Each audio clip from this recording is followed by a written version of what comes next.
Good morning. Can you hear me? Yes, Morning, we can hear Peter. you, Peter. Yes. Yep. Morning. Okay, perfect. Thanks.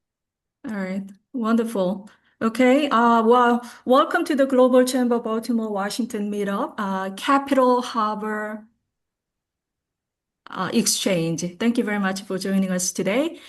For those I haven't had a pleasure of meeting you yet, my name is Mi-Jung Hibit, Executive Director of the Global Chamber Baltimore, Washington here, and it is my absolute pleasure to serve as your moderator today.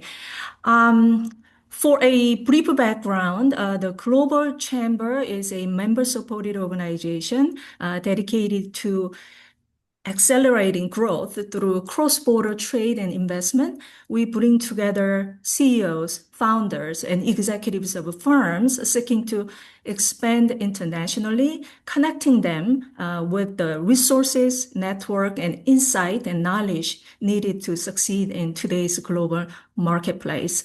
We support our members and welcome our prospective members as well. So the purpose of the Capital Harbor Exchange is very practical.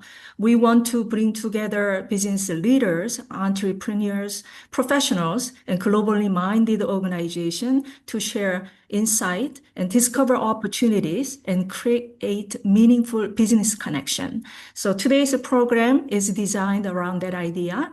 And we'll begin with two featured presentation.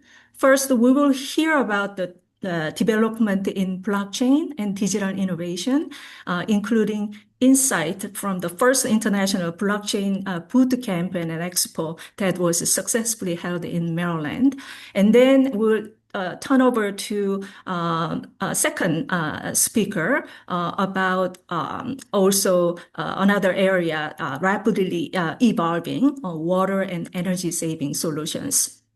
And follow those presentation, we'll open the floor for about 17 minutes of Q&A, where you will have the opportunity to ask questions directly to our speakers. And then after that, we'll hear some updates from the leadership of Global Chamber. And finally, we will have our attendee, if time allows, as much as possible for roundtable and business connection. And we'll close the meeting today after that. So let's begin our presentation. But before we go to the presentation, I wanted to just ask you to keep in mind that something important thing, we all gather here also learn about, some of the trends and technology that's, happening, but also look for some opportunities and then values, what these new things actually bring to you and your business and a partner or the, also customers, as well. And then also find this kind of a platform as a great, connection, making great connection, and then take that into some sort of action, making connection into action. So with that in mind, we would like to invite Jackie Cooper as our first presenter on blockchain industry and then technology. Jackie is the CEO of Maryland Blockchain Association, and she recently held the first international blockchain the event here in Maryland. And she's also a partner at Cogen Law Group and then founder of the Blockchain Legal Institute. She blends legal expertise and emerging tech to connect the blockchain innovation to practical and real-world outcomes for local businesses. So please welcome Jackie, and then Jackie, take it from here. Thank you. I appreciate being here on today's call and Zoom meeting. I know that I'm going to be sharing screen on a variety of topics, all related to business development and the use of technology. So just for those that might not be aware, the first screen that I'm going to share will simply be, for learning more about our website. So again, with that, wanted to kind of show you the first page of the Maryland Blockchain Association website. And the reason why I'm doing that is we have a variety of resources here. And so you as a business can go into the website and figure out where this might help you, both from the projects that we are hosting as well as other needs that you might have. So I'm just going to, give you a quick overview on that. So we do have a statewide task force that Governor Moore signed into law. And so the association represents everyone within the state on that website, rather on that task force, but we also have our own task force. So with that, we are looking for new members to be part of cohort 2. And with that, we have different action points that we're going to be doing over the next year. Part of those action points relate to networking within all the universities in Maryland. And we're also developing a Career Day talk show that will also go to the K through 12 side as well as the adult side. And also the other thing that I'll point out is that members can also become ambassadors that will network within the counties. Now, as mentioned, we did create a 5-day blockchain bootcamp. And within the blockchain bootcamp, I'll wait for there it is. We had over 90 speakers from around the world come, as well as virtual as well as in person. And we had we also had different side events. So each of the sponsors or participants within the event is a company or a network that you need to learn about because they're all doing different things. So we have the videos right now. They are up on our YouTube, but they're also in the process of being put into a virtual ebook. So you can flip through and see the variety of businesses and the topics that they've spoken about. So we had keynotes from FedEx, who's using blockchain within supply chain, to Dr. Sternetta, who is one of the creators of the blockchain technology, but he's also stepping into the AI space, dealing with privacy and protection from that perspective, to those that are even within our own backyard.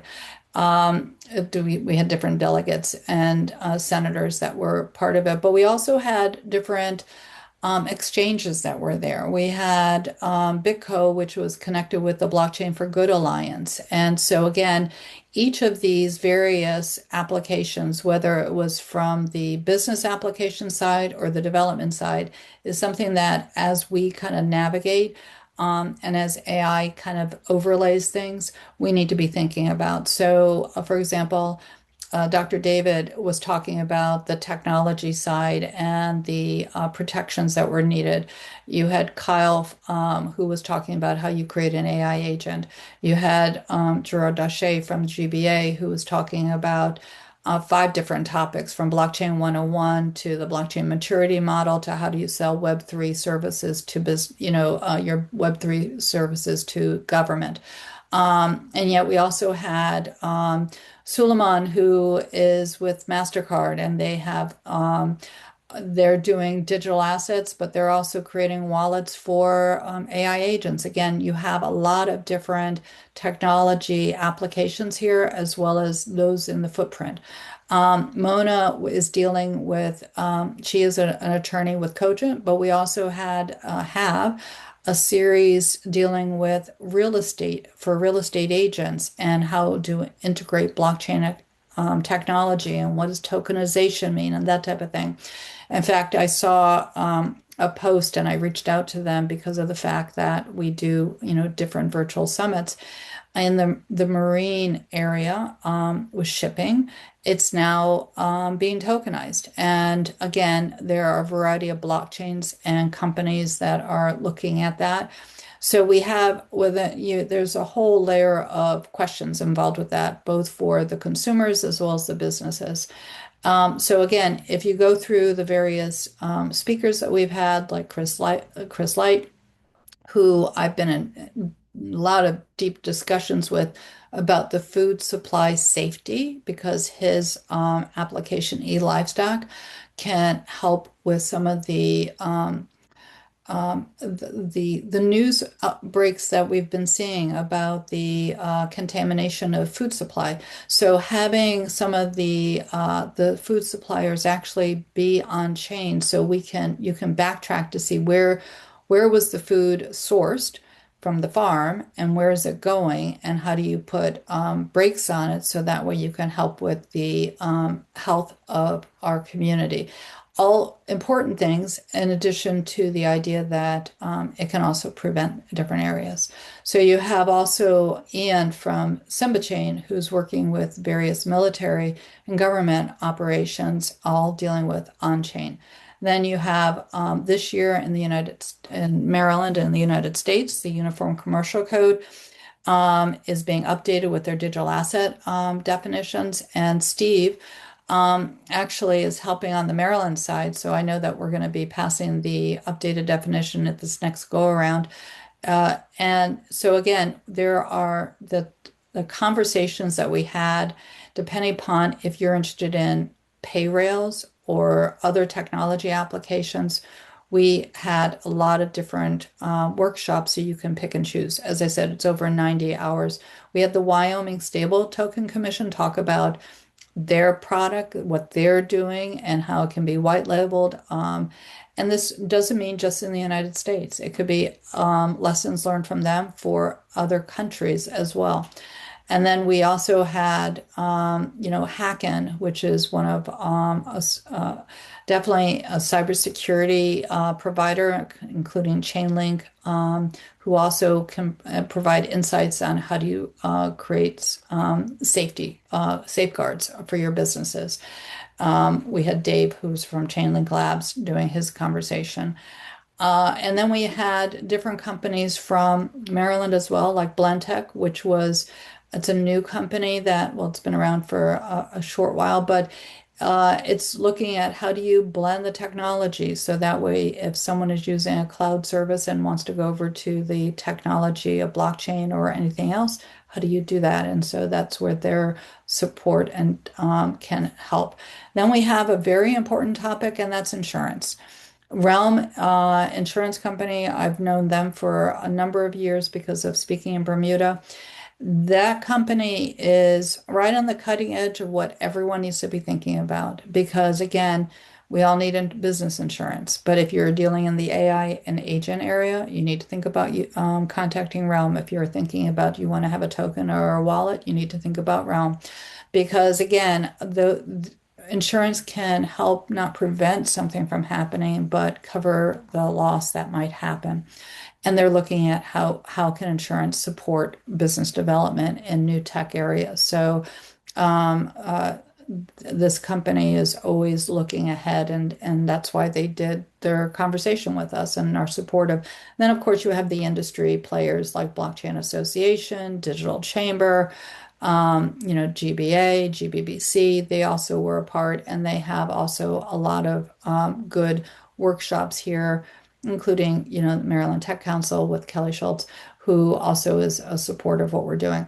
So those are, if you want to take a look and see, and then also Luke Kerner, who's with Crypto Mondays, he's also involved now in the AI space as well. But if you scroll on up and you go over to the workshop areas, you can see the titles. But as I mentioned, all of these titles that you're seeing here and their websites and their workshops are being embedded into an ebook. And so that will be available within the next week, probably less than that. So again, what this ties into is another thing that we are looking at, and we're very serious about this. So we're always looking for partners on this. The Maryland Blockchain Association has launched a four-state alliance with Pennsylvania, Delaware, Virginia, and Maryland.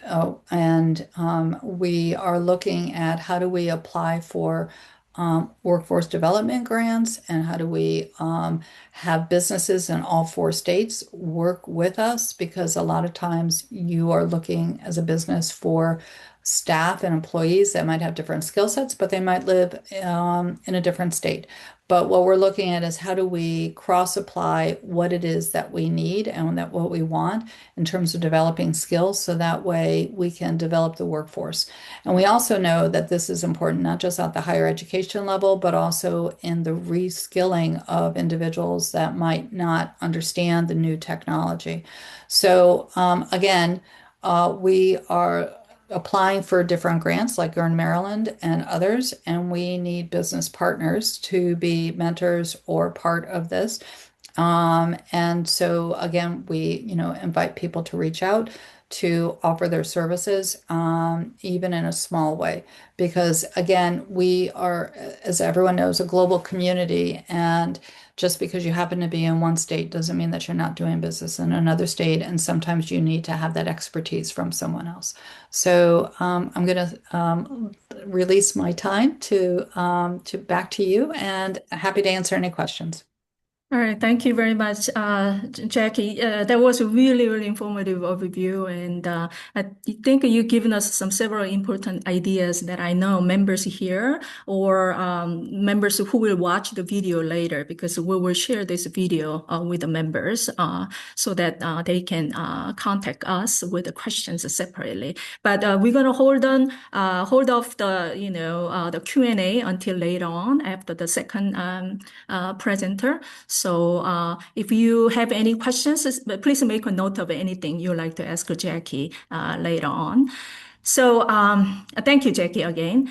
And now we are going to move from digital innovation to another area with major implications for business, which is next generation energy savings solutions.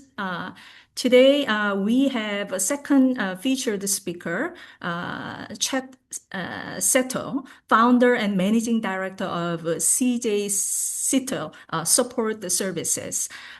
Today, actually, he's joining from us from London. And he brings really extensive experience across defense, environmental, and operational program and project management.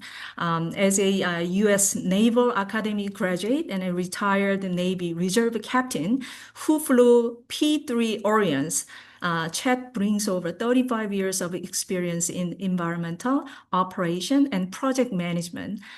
He founded CJ Cito in 1999 on the principles of honor, courage, and commitment. And he has built really a premier firm delivering critical environmental and safety services.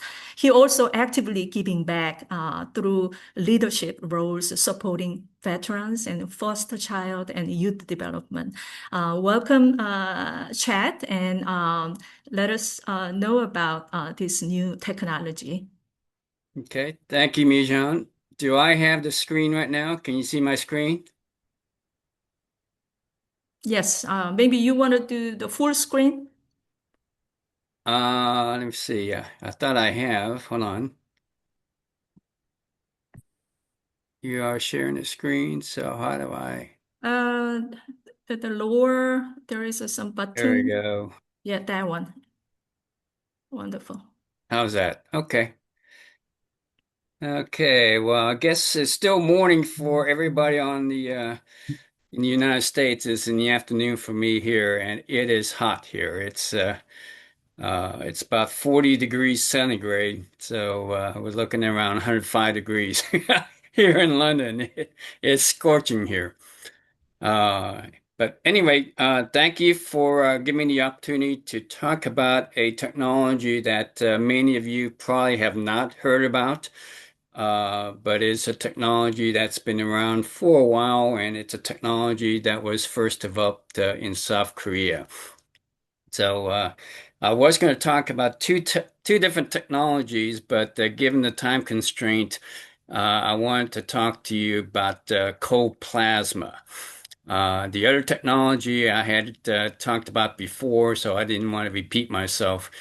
But how many people in here have heard of cold plasma? No. Okay, I can't see a show of hands, so hold on one second here. Mm-hmm.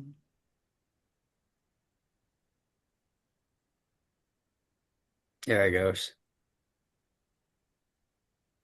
Okay. Can you still see my screen? Yes. Okay. Okay. Cold plasma is a technology that is similar to incineration, but the biggest difference is there's no heat involved. Incineration uses heat to destroy contaminants that's in water and air, in solids and so forth. Cold plasma uses electricity to disintegrate at a molecular level all the contaminants that's in the water or in the air. So basically, so the biggest difference is cold plasma does not require heat, unlike incineration. Cold plasma uses uh, electrons at the molecular level. And what they do is these electrons then break down the contaminants in the water and the air, once again, at the molecular level. So there's no residual waste that comes from it. In incineration, even though you incinerate and burn everything, you still have ashes. And in many cases, the ashes are contamination or contaminants, and you have to treat the ash as hazardous waste. Okay. So, a quick overview. The technology basically uses electrical discharge, and it creates what we call a reactive oxidizing species. These species then interact with the contaminants that's in the water or in the air and destroys it at the molecular level. So there's really nothing left. So the only thing that the resulting material is clean water or clean air.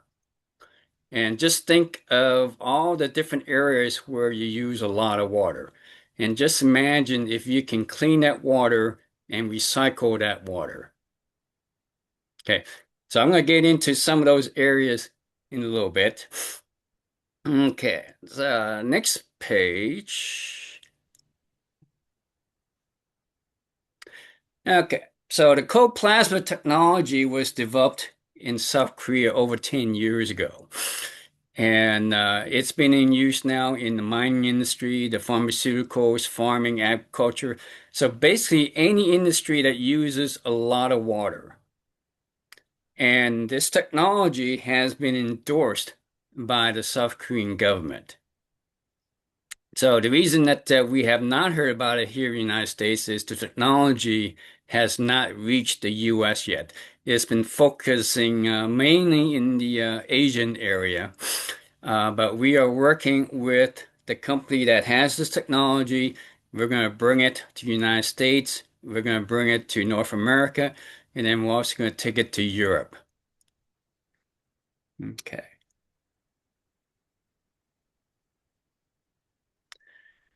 All right. So the cold plasma technology, once again, is very highly efficient. It removes just about 100% of all the contaminants that's in both water or air. It's very cost efficient in that it's very little operating cost. And I'm going to do a little cost comparison between a data center and the use of a cold plasma system at the end of this presentation. And you'll be amazed at what the cost savings can be.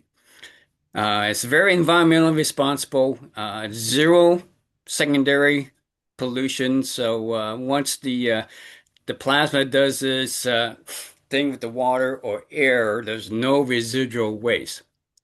So unlike even reverse osmosis, you're still going to have sludge waste that you have to treat and then you have to dispose of. And of course, that comes with the cost also. So when I do my cost comparison, I'll do a quick analysis of what those costs is and then what the cold plasma cost is. Okay. It's versatile and scalable. So one plasma unit is about the size of a refrigerator, one of those bar refrigerators that you have for putting all your drinks and so forth. So that's the size of one unit. And they're scalable, meaning that you can put them in series, you can put them in parallel, If you need 200 units, then you just put them in whatever sequence that that you need in order to purify the water or the air, whatever the purpose may be. Okay. And let's see. Where's my Okay, so it's very highly efficient. So once again, removes all the pollutants with zero secondary waste. And if you don't have any waste to manage or worry about, then you don't have the costs associated with treating the waste, with disposing the waste, the permit that's needed to handle the waste, and so forth. So there's a lot of cost savings associated with that. Okay. So industries that can use this technology, data centers. Data centers have two major problems. One is energy, the other one is water. An average data center uses 1 million gallons of water a day. And many of these data centers do not have any recycling systems in place. They do not have a reverse osmosis. So the water that they use gets contaminated during this cooling process. That contaminated water has to be treated before it can be disposed of. So the treated water is still considered hazardous waste, so you have to dispose of it as hazardous waste. So there's a cost associated with all of that. Okay. So some of the industries, as I said, data centers, we have agriculture and farming, food and beverage production, pharmaceutical production, wastewater treatment, and mining. So basically, any industry that uses a lot of water can take advantage of this technology. Okay. Hmm. Let me go back to.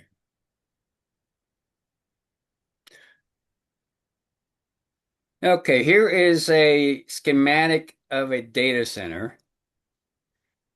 And you will notice that the water comes out of the data center. And for water that's not treated, it goes and it has to be disposed of as contaminated waste. If it goes through the cold plasma system, then it comes out as treated water. And treated water, has lower contaminants. It's better for your equipment. It supports reuse, so you can literally reuse the water over and over again.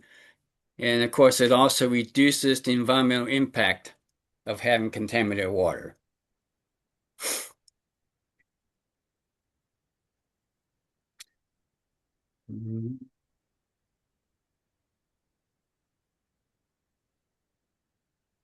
Okay, so having treated water basically protects your system by reducing the scaling that's in the water. So it takes out all the minerals that's in the water to prevent scaling.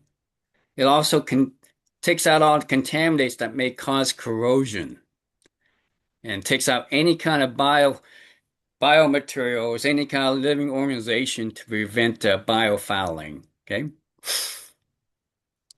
It supports sustainability by lowering the water and energy use, and also advances your ESG, which is your environmental, social, and governance goals.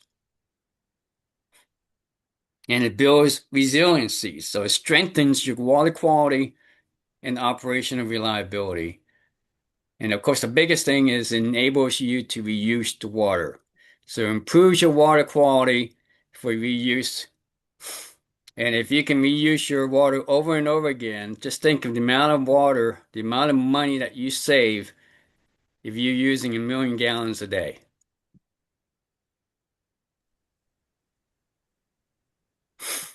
Okay, here's a quick comparison. So this is a data center that has a reverse osmosis system, and it basically recycles 75% of the water that it uses. So that means you still have to bring in 25% virgin water in order to keep the operations going. And I'm going to compare that with a cold plasma system that recycles 80% of the water that comes in. Okay. Now, if you look at the table, you see the operating cost without a cold plasma and an operating cost with cold plasma.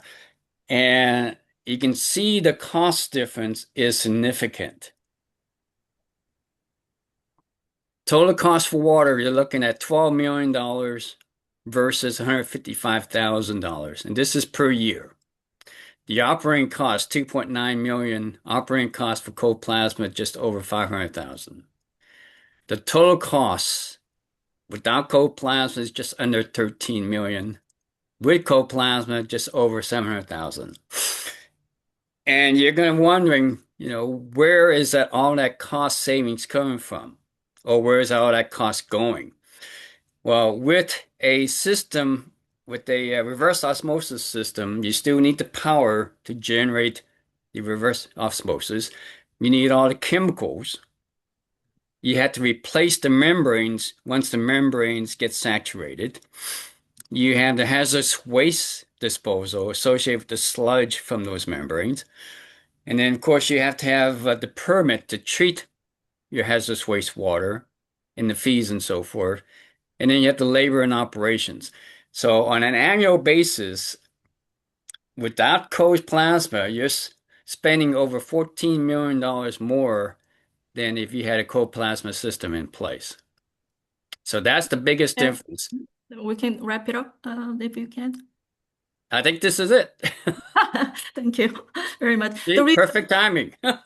wonderful. The reason why is it looks like there's a lot of chat, interactions going and some questions too. So let's let's open the floor and then ask questions. If you have any questions for Jackie or chat or both, please go ahead. We'll happy to facilitate that question and answer. So, does anybody have any questions? So Mijong, Chet, I think we can stop sharing your screen. Oh, okay. And secondly, I did There see you go. some questions, Mijong, in the chat. Do you want to ask those first? Yes, please. Okay. I think this was a question from Richard Navarro. How much electric energy is needed to operate? I don't know if that was that. I'm presuming that's a chat question. And then Larry asked a question, chat. Please define cold plasma. Define cold plasma. I'll answer that question. Cold plasma means it does not generate heat or does not require heat in order to eliminate the contaminants that's in the water or air. So it's all based on electric. So how many, if you've ever been shocked, gotten an electrical shock, then I guess that's the analogy is that you get shocked, the electricity is there, but you don't feel the heat. You only feel the heat if you keep holding on to it and your flesh starts to burn. So the biggest difference is cold plasma uses electrical energy to break down the contaminants at the molecular level without using heat, whereas incineration uses heat to burn the material to ashes. Does that make sense? All right. Me? Can you answer to the second questions as well, Chat? As far as the energy that's used, Mhm. yeah, I would say it's probably less than 10% of the energy that's required in a reverse osmosis system.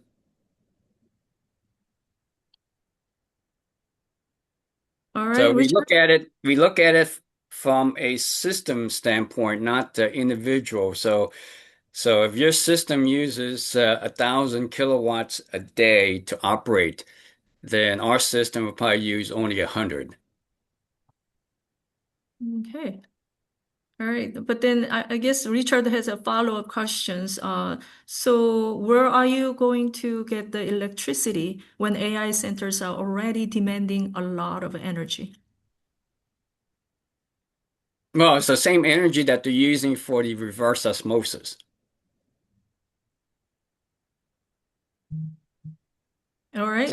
So let's as I said, if the reverse osmosis system uses 1,000 kilowatts, our system will use 10% of that. So there are existing systems, but with this system, plasma system, it's much more efficient. Much more energy efficient. And then, I don't know if, we have another technology that saves energy on the electrical motors that are used. So I didn't want to spend too much time on both technologies. I was only focusing on the coplasma. All right. Any other questions to Jackie or Chad? Yeah, hi everyone. This is Rabia Omar. I'm the executive director for the Global Chambers, like US and Pakistan. Hi, Rabia. Hi, thank you so much for the invite today, first of all. And it's a very, very interesting conversation and the most happening right now because data centers is something which is the most upcoming thing in Pakistan and other parts of the world. So we as consultants, we are like dealing with the data center project in Hong Kong. Our job is into financial advisory, basically. My partner, Mr. Donald Jacobson, is also on the call right now, and we have been dealing with some data experts. And I would like to know more on the plasma part and a little bit, if you could share the presentation, and we can have a separate session on this. Thank you so much. Yeah, thank you, Robbie. I'll certainly be willing to pass on the information to you. And as Mijan know, we have another technology that helps with the energy savings also. So we have two technologies that data centers are really anxious or interested in obtaining from us. So as a matter of fact, we're talking with an organization that represents 2,200 data centers in the United States. So let's just say we have two technologies that are desperately in need by data centers. Thank you. Thank you so much. Thank you.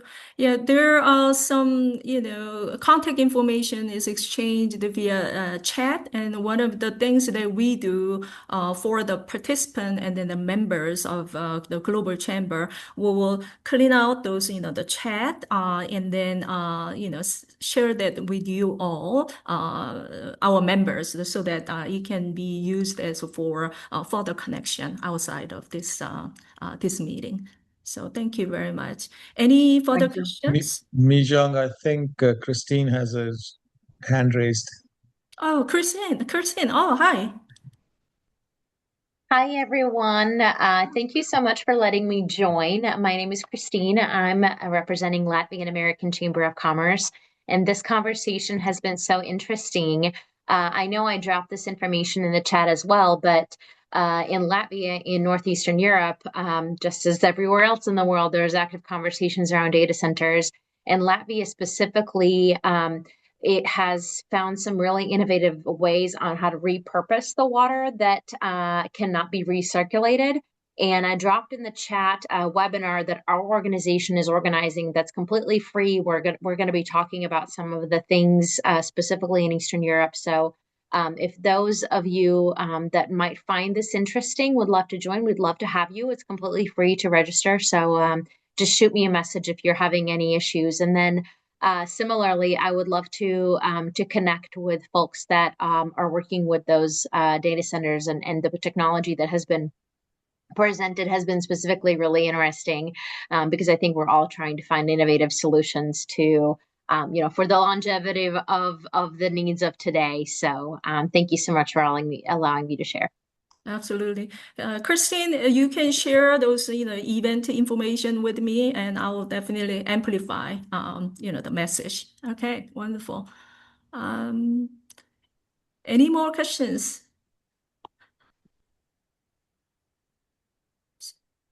So, any questions regarding blockchain?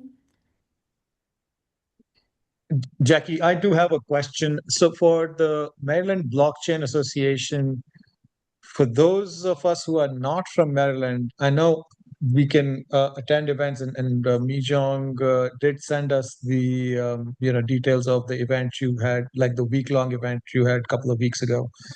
Um, how can non-Maryland residents participate or get involved? Yeah, no, I love the question.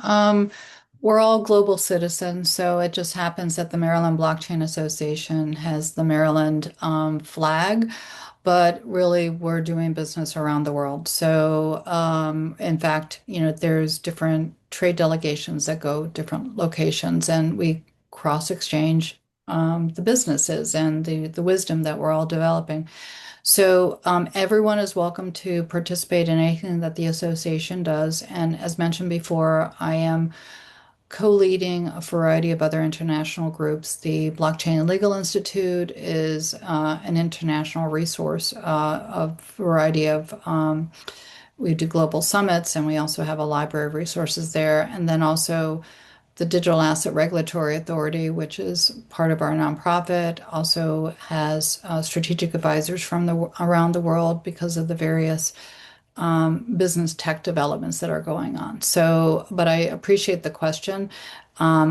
We welcome individuals and businesses from around the world to participate because we never know who in Maryland might want to work with your company or might use your product or service. So, and also we need to be looking at how every other country is doing their laws. And we're also, providing guidance to the Maryland General Assembly on ways to make the laws that they're passing more economically favorable to those that might be doing business in the state, even if you're maybe not registered, rather incorporated in the state. So we welcome everyone, long and short.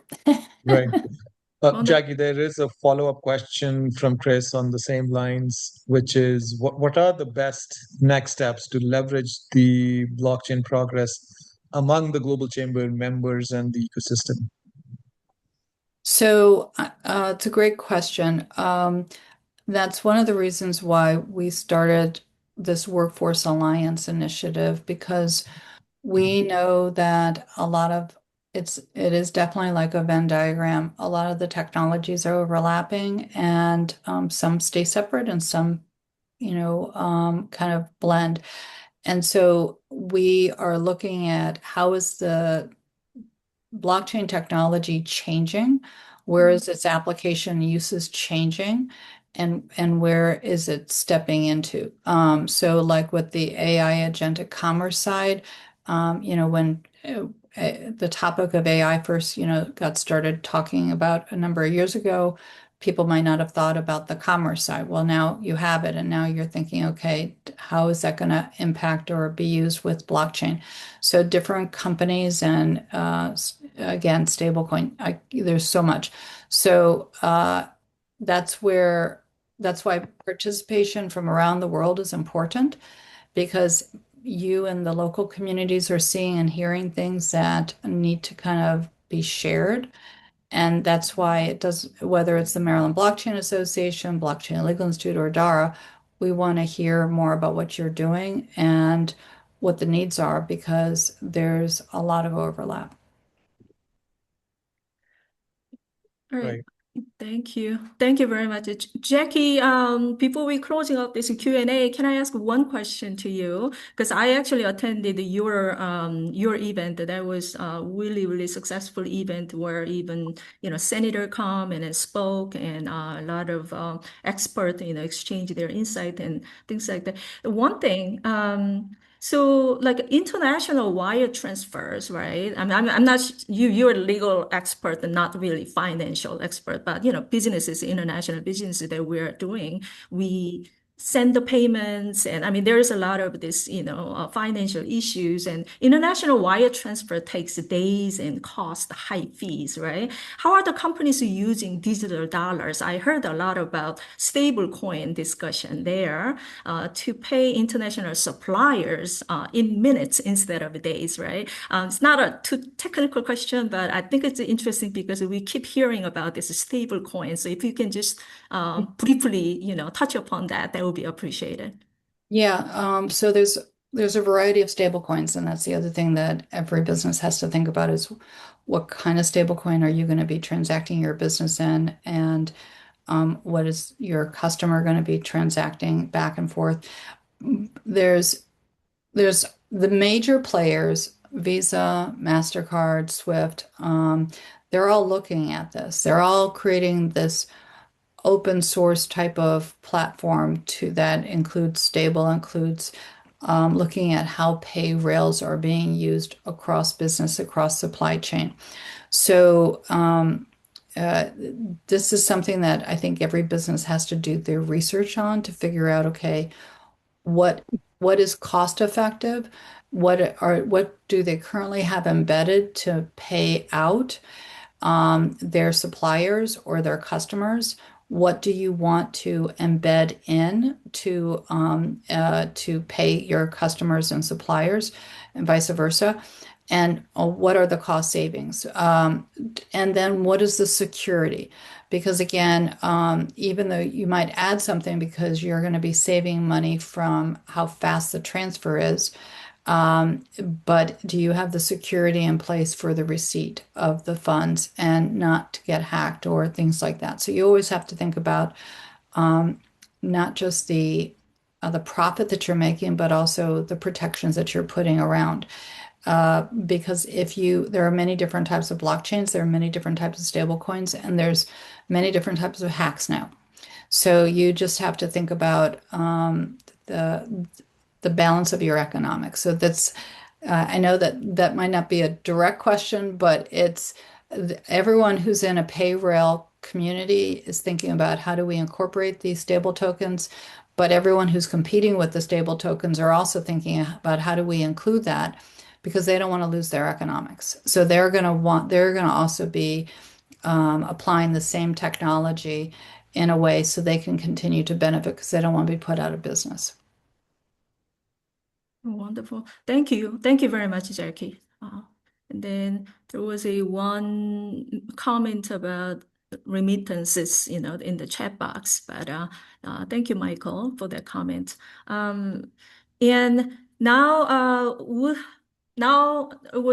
again, thank you very much to great speakers about, very important technology. And I guess it's a trend. There's so many technology development and changes happening in the marketplace. I guess as a business leaders, we don't necessarily have to know really, the technical, the part of the technology, but I think we should be really aware of what is really happening, and then what type of values or the opportunities that can create it, for you. And also it creates some questions or the, business questions as well. So I think that is very important to, share those kind of insight and learn, in doing our business. Now, I would like to invite our leadership from Global Chamber and then give us some update about upcoming events or the plans or what we are planning on. Before that, I just wanted to make a quick announcement. Chet, who just spoke about cold plasma technology. He joined as our advisory board member, so I'd like to congratulate him. And then we're very pleased to have Chet, such an expert in many different areas, including government contracting, to our advisory board, so that we can serve and help our members more. So thank you about that one. But now, Taron, would you like to give us a little bit of update on Sure. board update, and then also Doug, I invite him also so that he can talk about some plans like in September we are working on. Yeah, thanks, Mijong. First of all, I'm glad to see everybody on the call, and I want to thank both Jackie and Chet for being gracious speakers for this. event today. For those of you who don't know, I'm Tarun Chopra. I'm the chairperson for the Baltimore Washington chapter, also on the Global Board of Advisors for the Global Chamber. And when you again sit back and think about the mission of Global Chambers, it's about connecting, enabling, and inspiring leaders and organizations of any size and segment anywhere in the world to grow their business influence, impact, and success. And for me, it translates into three words, which is network, learn, and grow. And when you think of network, events like these, the chat feature that we have. And so if you haven't done it already, please use the chat feature to introduce yourself, what you do, what your business is about, so that other participants can learn about you.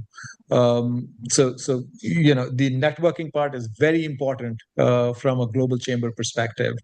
Learn is what this session was all about. I am blockchain certified by the Blockchain Council, so I'm always very interested in what's going on from a blockchain perspective. What Chad talked about today, I had no idea about cold plasma, but I definitely learned a lot, and it has real implications from a data center perspective. So really encouraged and pleased to hear that, and grow, right? That's the third thing that to me Global Chamber is all about. And again, if you've been following the chat, there's already some conversation on some projects that somebody needs help with or wants to learn more about the content that was presented today that they can utilize for what they are working on. Because at the end of the day, it's about individual and collective success and growth. So I think this session today did achieve that. And in terms of updates, given that Doug Doug and Cesar both are on the call, Doug, I will leave it to you to give the updates, because I think it's appropriate, and also given that we only have 5 minutes left. So, Doug, go ahead. Say sorry, you're on the call too? I think he's on mute. I am here. Yes. Okay, great. Really appreciate the conversation today. Really great content. This, to me, goes a lot to our focus, which is what are the opportunities in the world and how do we create, first of all, the information to know about them. And maybe more importantly, certainly the value that we create on a daily basis is access to the people and the ways of getting that as part of your own business. And so really appreciate the speakers today and your knowledge, two very knowledgeable people. And then I encourage all of you to be connected to the opportunities they discussed. The work that Cesar and I and the team at Global Chamber is doing on a daily basis, with Tarun's help, by the way. Tarun is part of our global board. He has been integrally a part of the development of our brand process, but also of a lot of the things that we're doing. I think about Tarun almost every day because of his focus in on getting Global Chamber to be more intentional and more proactive and more regular in our processes to be able to help members. And so that's what we're working on, is getting the portals up, getting Globi to be working more effectively. Over the last 2 months, Cesar in particular has made a lot of progress on connecting Globi with Claude and being able not only to make many more introductions, but also having a feedback loop where Claude is now asking, how was that introduction? And then using that information for better introductions and connections going forward. So the ability to make the connections has really ramped up in Global Chamber because of our intentional effort to improve that area. And technology is driving our lives, whether it's data centers in our neighborhood needing to be built because we need data, or the ability to make connections and to be have access to new opportunities. The world is changing at such a rapid rate. I encourage all of you to stay engaged with the global tribe, to be aware of them, and then also gain access to them. Cesar, is there anything else that you wanted to add? I think that's a good summary, Doug. I've been working on getting more introductions automated using AI, and that way we're able to touch more members by day. And now we're, as Doug mentioned, we're using the follow-up to make sure that those intros are valuable for members. So it's not becoming a thing of quality versus quantity, right? We want to keep the quality, but increase the quantity, no doubt. So that's what we've been doing. If I'm gonna put here in the chat for the last 2 minutes the Globy form, I'm pretty sure the vast majority of you have completed it, but in case you haven't, please take the time to fill out the form, or even if there's a field where you feel that something changed or the priority changed in the last couple of months, you're more than welcome to complete and update that field as well. Thank you, Doug, and thanks everyone. Mijong, just one more comment. Tarun is on our global board. So is a fellow named James Huang, very deeply connected globally in real estate. And one of the things he's impressed on us is more than introductions, referrals are important, direct referrals. That's been his world in the real estate area. And so I've been focusing in on making direct referrals and having the processes to be able to do that. So we've been able to do that through our own back-end systems. We haven't rolled that out completely to all the different chapters and to all the members yet, but that is coming to everyone more universally. We do a weekly foreign direct investment conversation driven again by Jim to get the triangle of economic development, business, and commercial real estate together where a lot of deals happen. So every Wednesday we do that. Today, we had a conversation about the New York, New Jersey area and what's going on there. Next week, it's about China. Daniel Cheng talking about the work he's done between North Carolina and China, and he's expanding that across the U.S. And so he'll be explaining that. The week after that is Taiwan. As many of you know, the amount of trade between Taiwan and the U.S. is now greater than between the U.S. and China. So it's a lot going on there. We do want to make sure that we get both Maryland and Virginia with VEDP in Virginia and the Maryland Commerce with Maryland in that foreign direct investment conversation. And Mijong, I'll work with you on that. Thanks, everybody. Thank you. Thank you, everybody, for today. And then looking forward to next Capital Harbor in September. So stay connected. Thank you. Have a great one. Great job, Mijong. Thank you. Thank you. Bye.